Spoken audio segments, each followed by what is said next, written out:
Mr. Cakester had a job for Durley.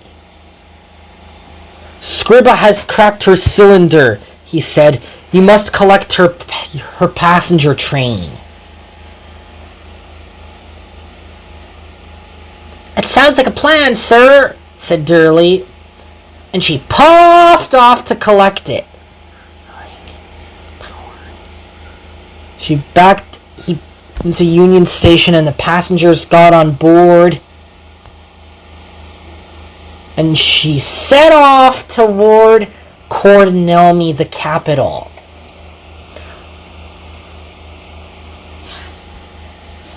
She puffed over the crossing with all of her might.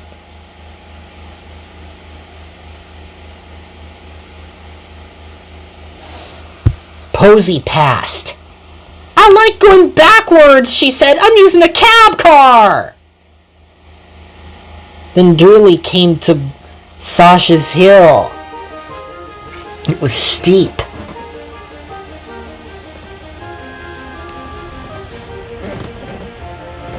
Then Misha came behind. Bleep, bleep, she said. I'm in the rear. Then there was trouble.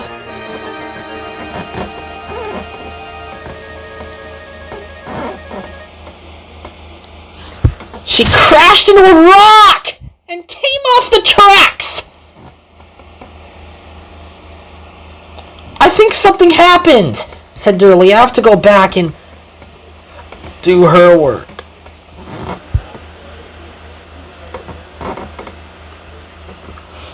She brought her train to a grinding halt.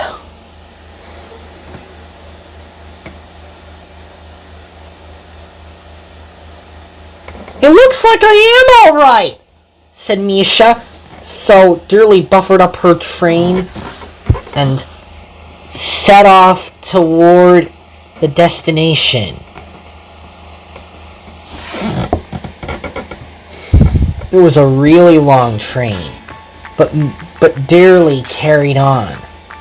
I enjoy being pampered, she said, but in this case, it's not pamper like the diaper.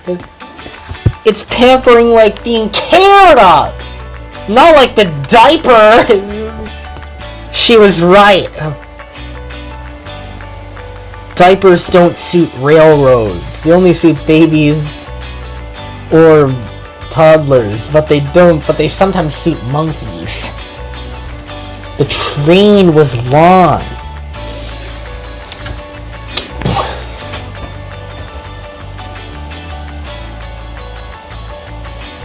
But she carried on. She sped down the other side. Whoopee! She said. Steam engine coming through at 85 miles per hour.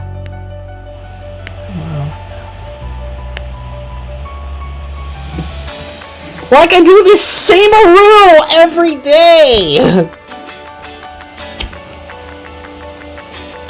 She steamed onto the southwest corridor. It was electrified.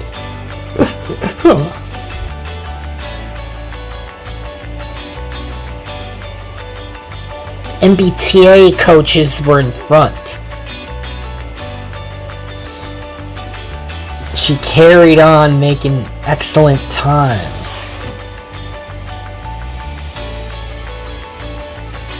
Then she saw Alessia. Her piston cylinder had been damaged due to metal fatigue. I'll collect your passenger train for you, said Durley. That sounds fine, said Alessia. But you have to be on time today.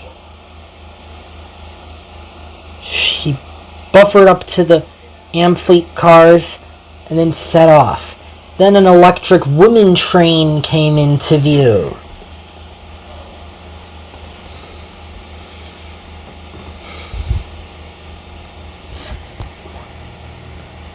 And then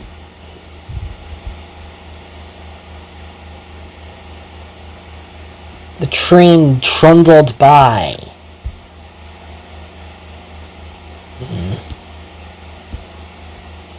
I'm making excellent time, said Durley, with one big train. Then she saw Tessa. Tessa's safety valve had burst. I'll deliver your passengers in no time, Durley said.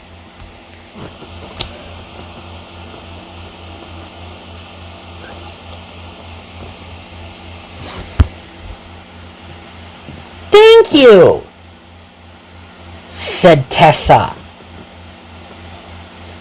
And then Durley backed all of her trains into Tessa's train, and then she set off down the line.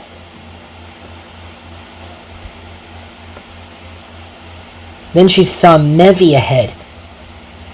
She was hauling a long line of freight cars. I'll deliver your freight cars in no time, said Durley. So she buffered up to Mevy's train and set off with all of her might. The train was heavy,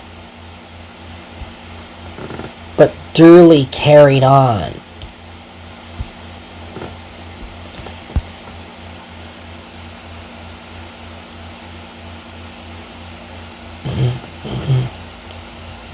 Then the grade crossing was up ahead.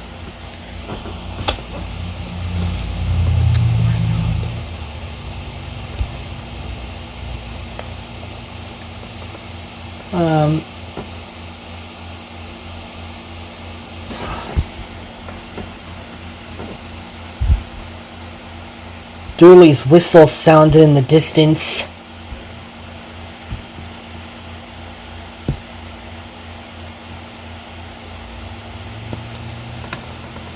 And then she started to approach.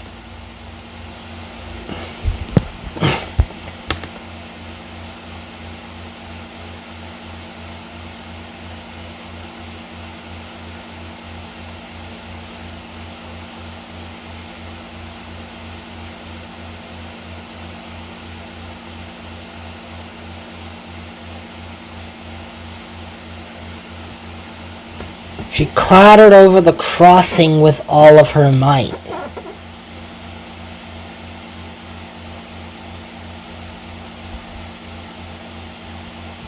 Then there was trouble. The train was very heavy, and it began to push Durley down the hill. "Oh no!" she cried. "I can't stop!" She tried to brake, but the train was too heavy. Then the crossing gates were up ahead.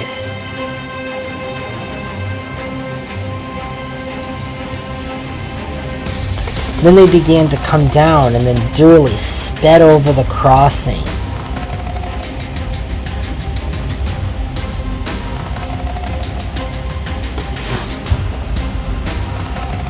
The train was long and very heavy. Durley was way out of control.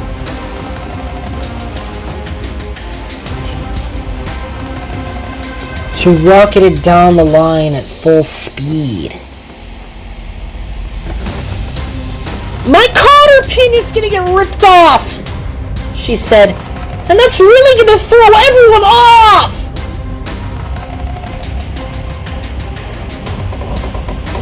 She sped down the hill at full speed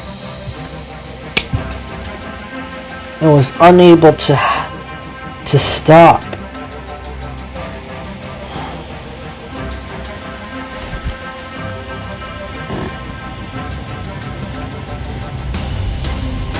The passengers saw their train way ahead, and then she came through the mountains.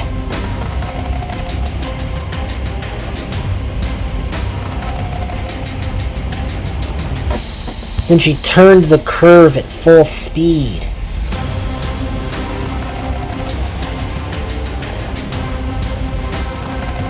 Then she curled around like a slithering snake.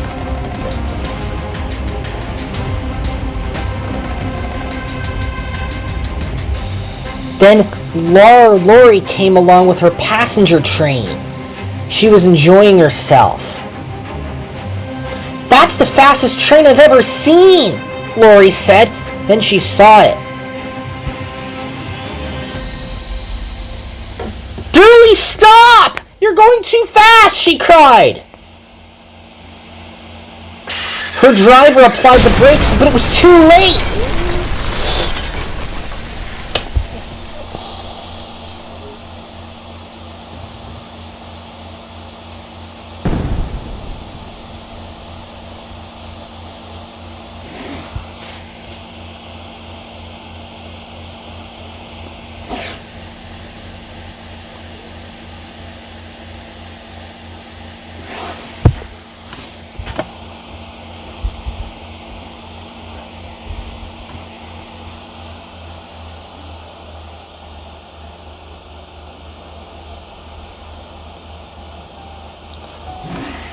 Luckily, no one was hurt, but the freight cars in the rear stayed on the tracks, but the rest were derailed and piled everywhere.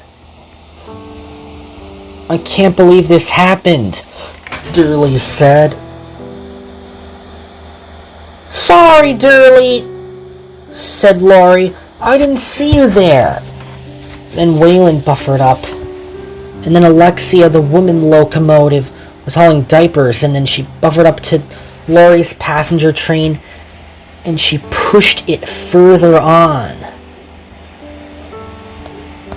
It was red in the front and green in the rear like Christmas. The train was really long, but Alexia carried on.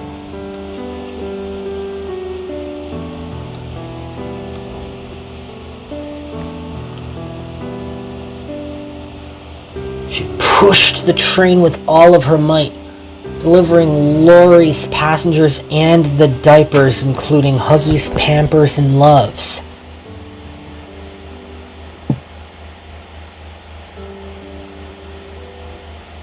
It was the longest train she had ever pushed.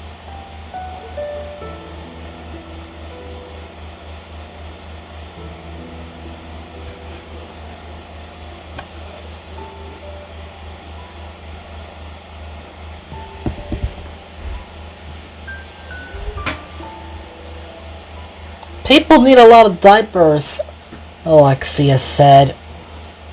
And she was right.